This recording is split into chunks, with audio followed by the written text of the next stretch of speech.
babashuje mwese bene data munkurikiranye yaba mu Rwanda no mu mahanga menshi. Muri uyu mwanya mwiza nifuje ko tuganira cyane ku ijambo ry'Imana, ariko bigendanye n'ubuzima tugenda tunyuramo umunsi ku wundi. Aho nafashe umwanya nditegereza ndareba nsanga abantu benshi turimo turanyura mu bibazo bikomeye, ariko uburyo tubyitwaramo bukaba butandukanye, cyane cyane igihe ibintu bitagenze nk'uko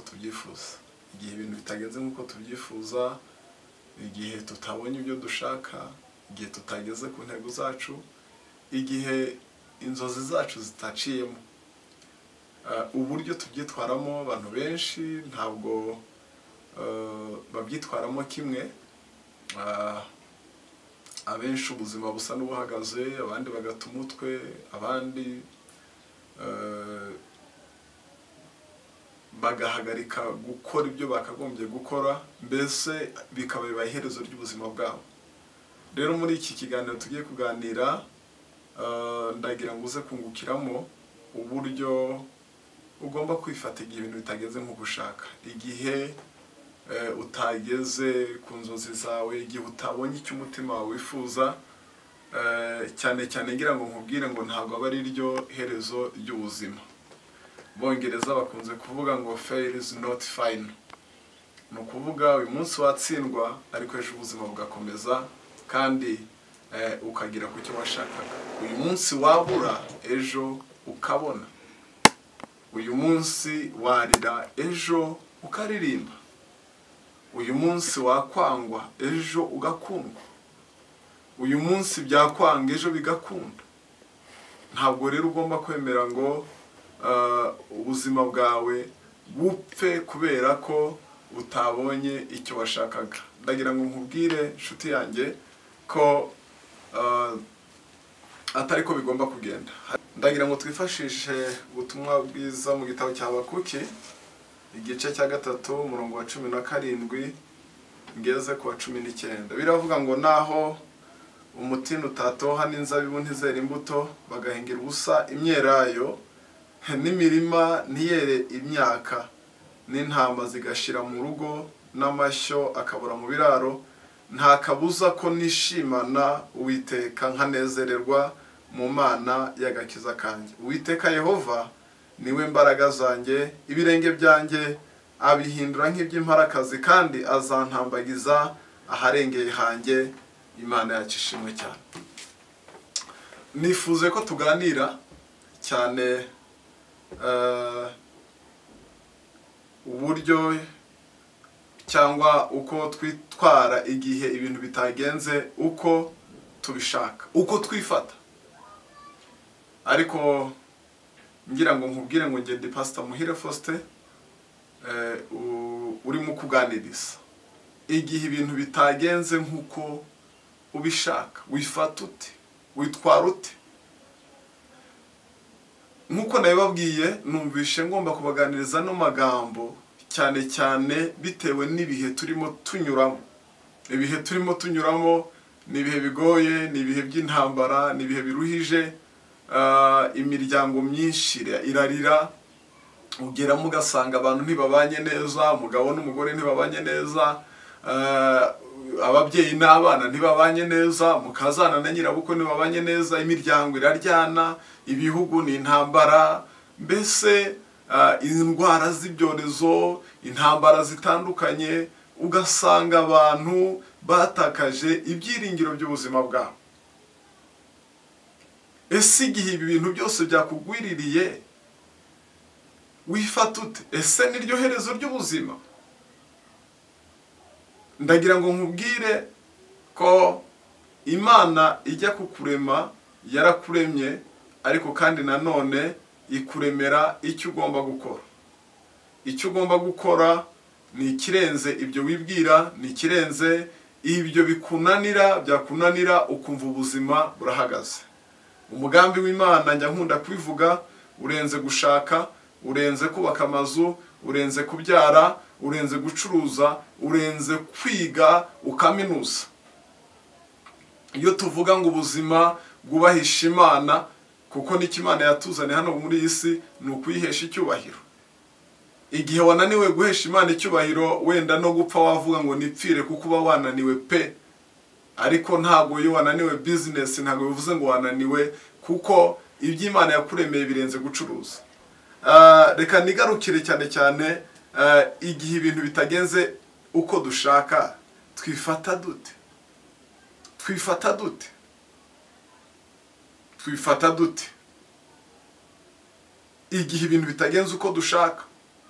Nimbivuga ndagira ngo wumve neza, cyane cyane muri iyi myaka 2 itambutse kuva mu mpera za 2009, iyi myaka ijya ku 2 itambutse, habaye ibintu bikomeye cyane. Abantu inzozi bari bafite benshi zisa n'izazimye kubera ko ibibazo byajemo, iyi ndwara ya covid yajemo iburizamwe imigambi y'abantu benshi. Ariko ndagira ngo nkubwire ngo ntabwo ubuzima bwahagaze. Birashoboka ko hari abantu bamaze kwiheba, bari bafite imyenda, birashoboka ko abantu bamaze kwiheba batakibona uko bagenda, uko batemberaga isi. Yes, birahari. Ikindi kandi hari abashatse mu mago biranga, bakumva ubuzima burahagaze. Njya nkunda kuganira n'abantu akakubwira ngo ngiye urugo rwananiye, umudamu wanjye yitwara nabi, ndumva ngiye gusara, n'akazi naragahagaritse, ibintu byose byaranze, kurya byaranze, icyakora ni ukurara mu kabari yiyahuza inzoga kugira ngo abone amahoro. Ariko se hari amahoro azanwa n'inzoga? Nta mahoro azanwa na whisky rwose, ntayo. Abandi akavuga reka nishakira abandi inshoreke ku ruhande, ariko nabyo ntabwo bizana amahoro. Oya, abandi bakajya mu biyobyabwenge kugira ngo byibuze ngo yiyibagize ibyo bintu. Oya, ndagira ngo nkwibutse ko Imana mu bushobozi yakuremanye harimo guhangana n'ibibazo, harimo guhangana n'ibibazo muri wowe ukishakamo ibisubizo. Kandi birashoboka muri wowe ukishakamo ibisubizo, kuko nicyo kintu cyonyine ufite kirenze iby'ibindi biremwa. Iby'ibindi biremwa kandi buriya nabyo ugiye kureba bigeze mu bibazo bishaka ibisubizo. Njya ndebe mu mashyamba yahiye inyamaswa ziruka zihunga, inzara yatera inyoni zigahungira ku wundi mugabane. Urumva nazo zirabishobora. Ese niba inyamaswa zitavuga, zitagira business plan, zitagira igenamigambi, niba nazo hari ibibazo zigeramo zigashaka ibisubizo, wowe kubera iki utashaka ibisubizo? Ariko ndagira ngo nkubwire ibyo bisubizo hari ibintu bya mbere bigomba kuba byubakiye kugira ngo uhagarare wifate neza mu kibazo. Hari ibintu ugomba kuba ushingiyeho. Twasomye ijambo ry'Imana Habakuki ngo naho umutini utatoha, n'inzabibu ntizera imbuto bagahingira ubusa imyelayo, amashyo agashyira mu biraro, amatungo agashyira mu rugo. Yes, inzabibu ntizere, ngo nta kabuza ko nishimana Imana y'agakiza kanjye. Ahangaha uyu umwanditsi w'iki gitabo aratwereka uburyo ibintu iyo bitagenze uko ushaka, ibintu iyo bitakugendekeye neza, ntabwo ugomba kwemera guhagarika umutima ngo wumve ugushije ishyano, wumve ibintu birakurangiranye, wumve isi irakugwiriye. Oya, amahoro n'umunezero mu Mana nizo mbaraga. Ngira ngo Nehemiya igice 8 ngira ngo ku murongo w'10 niho avuga ngo kwishima n'Uwiteka nizo mbaraga zacu. Nizo mbaraga zacu, nibyo byishimo byacu. Ntabwo ugomba kwemera gukubitwa hasi n'ukwiheba n'ubwoba n'agahinda. Ndagira ngo nkubwire wowe urimo unyura mu bibazo bikomeye, wenda mu rugo byanze, wenda ibyo ushaka nturabibona, warangiza ukumva ibintu biranze. Oya, ntabwo bishoboka. Ubuzima burakomeza nyuma y'ibibazo. Ubuzima kandi iherezo ryabwo ndagira ngo nkubwire rifitwe n'Imana. Ntabwo ari ibyo bibazo bigena iherezo ryawe. Oya, ntabwo ari ibyo bibazo bigena iherezo ryawe. Iherezo ryawe rigenwa n'Imana, niyo ifite itangira n'iherezo ry'ubuzima bwawe. Nta mpamvu rero yuko utumva ukomeje kugira ayo mahoro n'ibyishimo, cyane cyane kuko Imana yawe iri mu ruhande rwawe. Hari ijambo Paulo yavuze yandikira Abikorinto, mu Bikorinto wa kabiri igice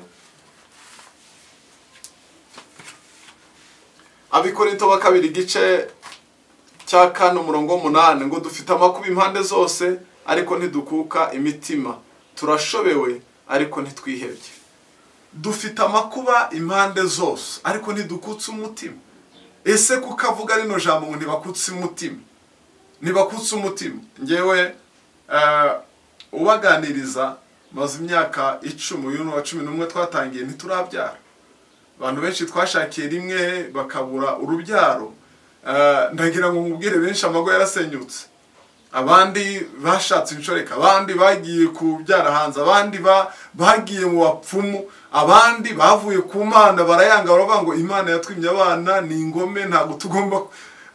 Ariko nza gusanga ibyo bintu ari ukwishuka no kudasobanukirwa cyane, kubera ko ijambo ry'Imana ryarambwiye ngo abana ni umwanda uva ku Uwiteka, ntabwo ari imbaraga z'umugabo n'umugore. Imana rero mu gihe gikwiriye irabaguha, kuko twebwe tumeze nk'uruganda rw'Imana, ariko uruganda ntirishobora kuproducinga ibyo utarutegetse, ibyo utaruhaye. Ibyo rero ntabwo byatuma mbana nabi n'umugore wanjye, mbana nabi n'imiryango yanjye, njya mu bapfumu, njya mu barozi, nitotombera Imana, nkumva ko hari icyo yanyimye. Kandi ijambo ry'Imana avuga ngo nta cyiza Uwiteka yima abagenda batunganye. Mu gihe gikwiriye arabikora. Hari abamara imyaka 20 bakabyara, hari abamara 3, hari abamara 5, hari nabo ashaka umunsi rwose bigatungana. Abantu bajya bakunda kumbaza n'umudamu wanjye kuko babona twigendera twishimye, nta kibazo dufite. Noneho abatuzi n'imyaka tumaze twaganira ukumva bafite ibibazo, bafite agahinda, bagatinya ko tuganira kuri iki kibazo. Ariko twebwe nta kitubuza kwishimana Imana yacu, kuko tuzi ko igihe yo kigeze irabikora. Rero ntabwo tugomba kwemera guheranwa n'ibibazo n'agahinda kubera ko tutabonye ibyo dushaka cyangwa tutageze ku byo twifuza. Ntabwo bishoboka. Icya kabiri ni ukunezererwa Imana. Habakuki yavuze ngo nta kabuza ko twishimana, nta kabuza ko nezererwa. Yavuze ngo nta kabuza ko nishimana Uwiteka nkanezererwa mu Mana y'agakiza kanjye. Nkanezererwa mu Mana y'agakiza kanjye. Ikintu cya mbere gituma tunezerwa no mu gihe tutabonye ibyo imitima yacu ishaka, cyangwa ibyo twifuza, cyangwa ibyo twagambiriye, inzozi zacu n'ibindi. Ntabwo ariho umunezero wacu wubakiye. Ahangaha ndimo ndaganiriza abantu bamenye Imana, n'abataramenya Imana mu nkurikiranye. Ndagira ngo mbabwire, niyo yonyine amahoro ava ku kumenya Imana, niyo ajya abasha kudukomeza igihe cyose tutabonye icyo imitima yacu ishaka. Nta kabuza ko nezerwa. Impamvu nezerwa ni iyihe? Nuko mfite Imana, ni Imana yanjye, ni Imana indeberera. Rero ndayinezererwa, ikora ibintu ku gihe cyayo, kandi nzi neza ko nta kibasha kunyima. Iyo usomye mu rwandiko rwa Petero rwa mbere igice cya 4:12 ngo ibibazo tunyuramo n'ibigeragezo ntabwo tukwiye kumva ko tugushyije ishyano. Ntabwo ari ishyano riba ryatugwiririye. Iyo usomye icyo gitabo nkagisesengura nsanga neza hari ibibazo Imana yemera ko tunyuramo kugira ngo itugerageze, dupime, idukuze, ituzamure ku rundi rwego rw'imyumvire n'imitekerereze cyane mu kwizera.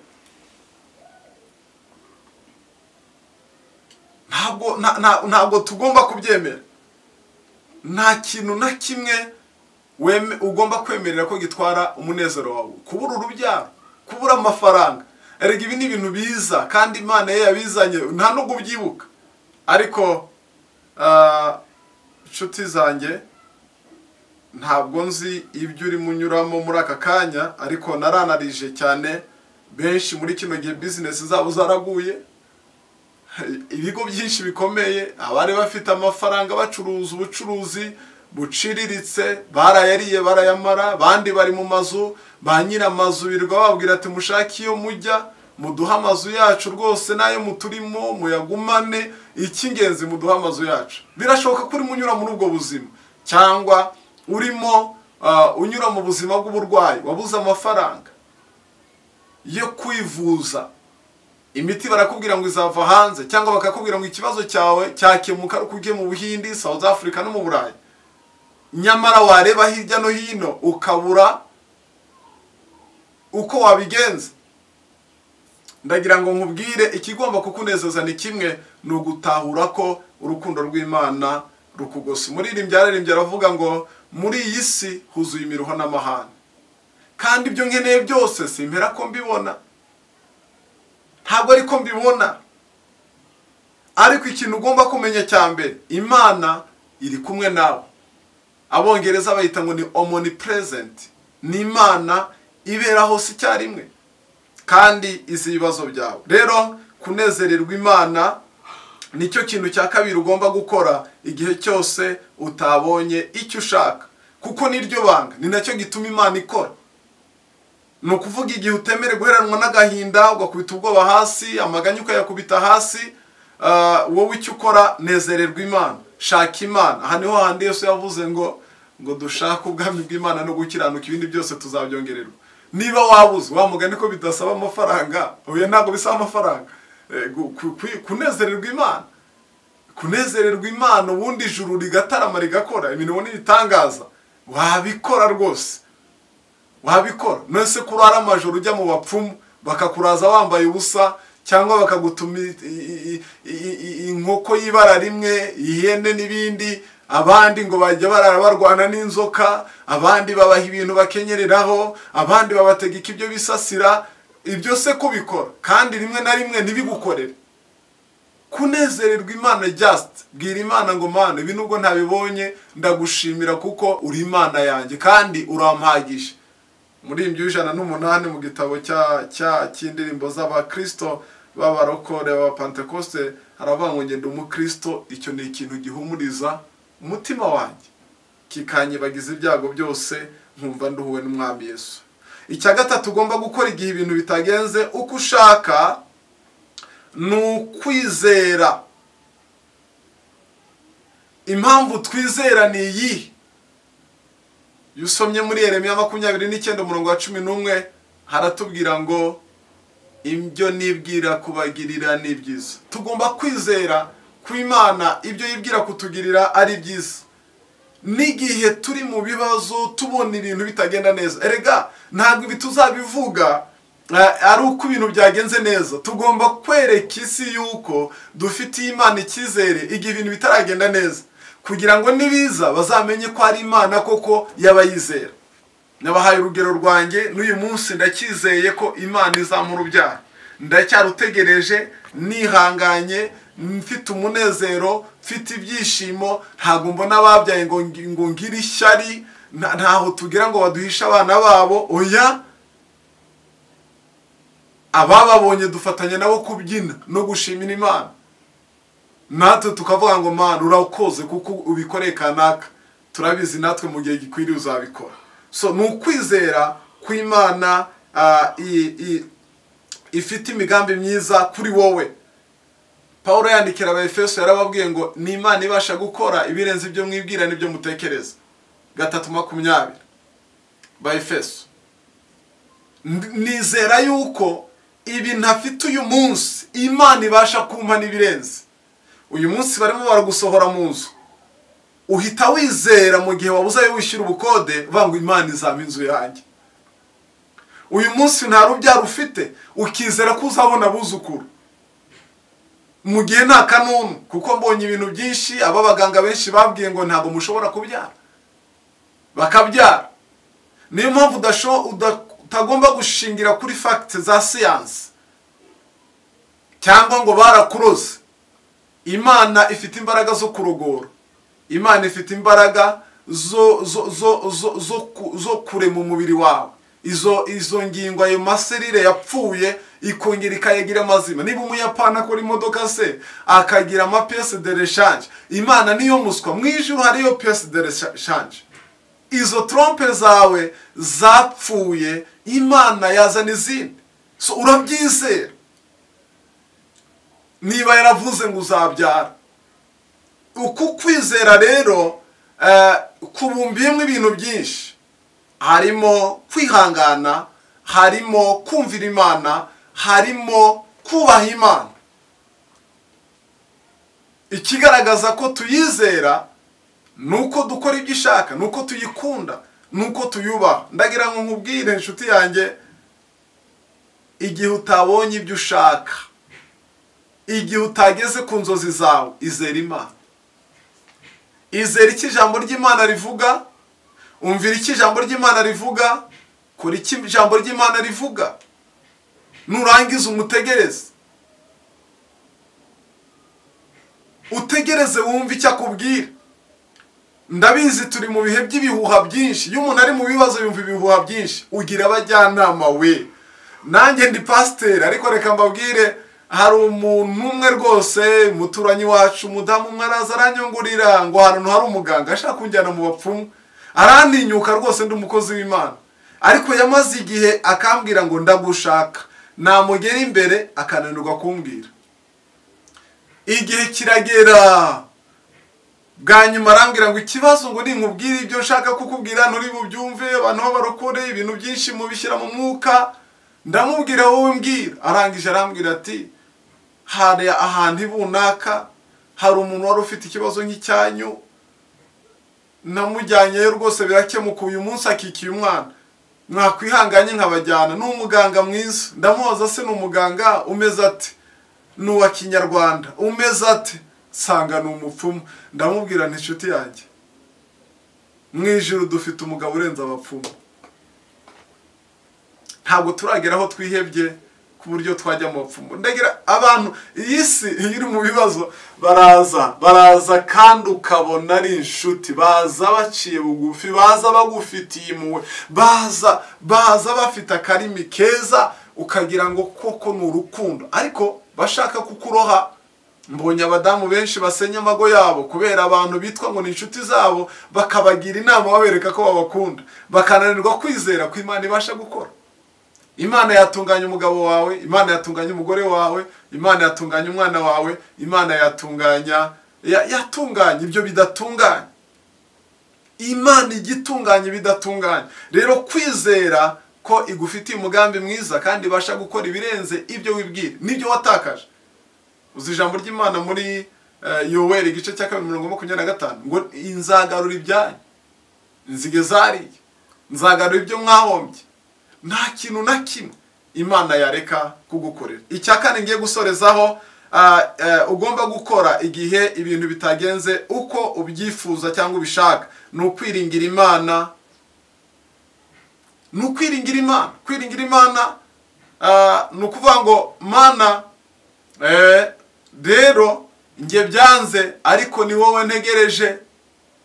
Kwiringira Imana bivuga ngo nta handi ndeba, ndubuye amaso. Yaza buri 21, nduburira amaso yanjye kuwiteka. Gutabarwa kwanjye niho guturuka, amajwi yandura yafunga.